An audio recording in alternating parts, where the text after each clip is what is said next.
Sejak gereja purba di abad mula-mula, Kristen itu bilangnya dalam pengakuan iman Nisea, aku percaya kepada satu Allah yang maha kuasa yaitu Sang Bapa. Kenapa sih kalian percaya satu Allah? Lalu bagaimana dengan Trinitas Elia? Apa itu Trinitas itu, wahai Elia? Kenapa kalian menyembah tiga Tuhan? Apa itu Trinitas? Orang berpikir kekristenan itu dengan Trinitas kita menyembah tiga Tuhan. Ketika penjabaran Trinitas itu dikatakan dengan tres personae una substantia, orang berpikir bahwa orang Kristen menyembah tiga Tuhan gak masuk akal. Tiga persona, satu substansi. Apaan itu? Bukankah Allah itu esa? Kalau memang demikian, konsep Trinitas sudah diperkenalkan oleh seorang bapak gereja dari Antioquia yang bernama Theophilus. Dia berkata Hagia Triada, Trinitas yang kudus. Itu sebelum Konsili Nisea. Artinya Triados atau Trinitas yang kudus atau Hagia Triada itu sudah ada sejak abad pertama, Pak. Lalu pada abad ketiga pengakuan iman Nisea, kita itu apa? Kita mengaku menyembah Allah yang esa. Loh, kenapa ada Trinitas tapi mengaku menyembah Allah yang esa? Bagaimana orang Kristen ini?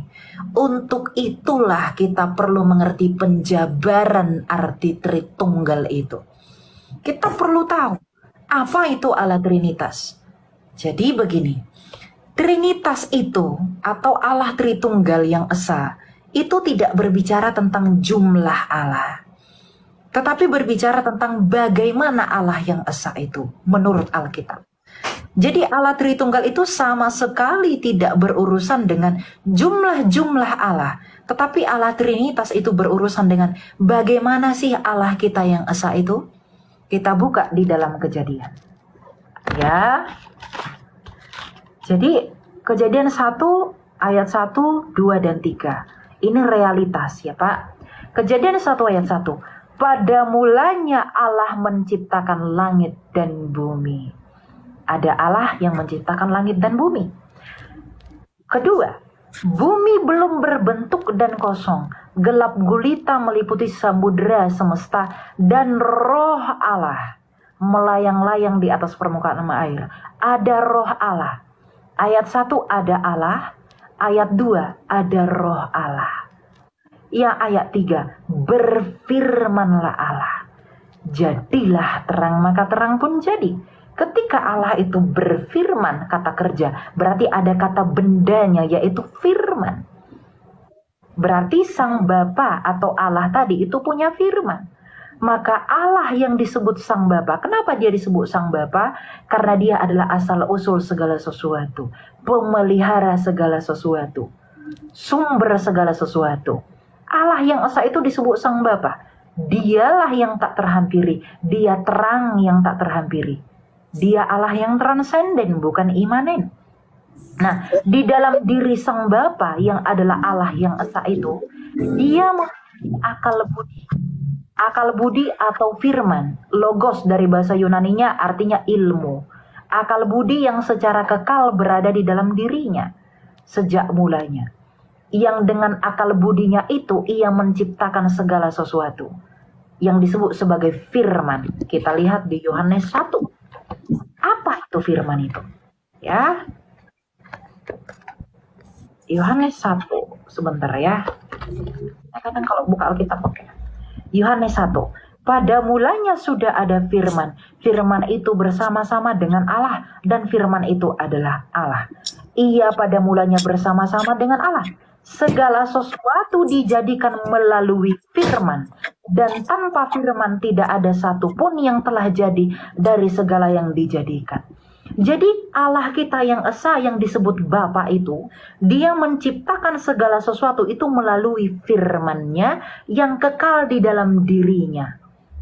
Dan dia juga memiliki roh yang disebut dengan rohnya yang kudus atau Roh Kudus yang olehnya ia menghidupi segala sesuatu. Ketika dia menghidupi Adam dengan menghembuskan rohnya, dia mencengkerami bumi dengan rohnya, maka itu semua itu menjadi mendapat hidup. Jadi Bapa yang adalah Allah yang esa itu, al-wujudnya Allah yang esa itu, dengan firman-Nya sendiri yang disebut anak. Kenapa disebut anak? Karena firman itu terkandung di dalam diri Bapa sejak kekal. Maka disebut anak. Nah, Bapa, anak atau firman, dan Roh Kudus yang adalah roh Allah itu sendiri, itulah Trinitas.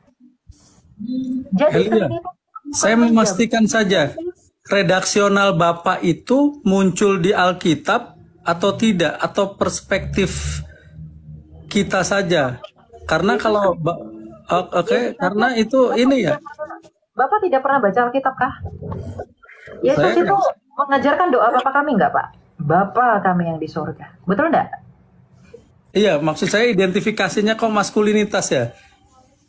Iya, itu maskulinitas. Kenapa? Kenapa digambarkan maskulinitas? Dia digambarkan sebagai Bapa karena dalam pemahaman keyahudian, Bapa itu mempunyai jiwa kebapaan, yaitu sebagai pemimpin, sebagai penghayat bagi anak-anaknya.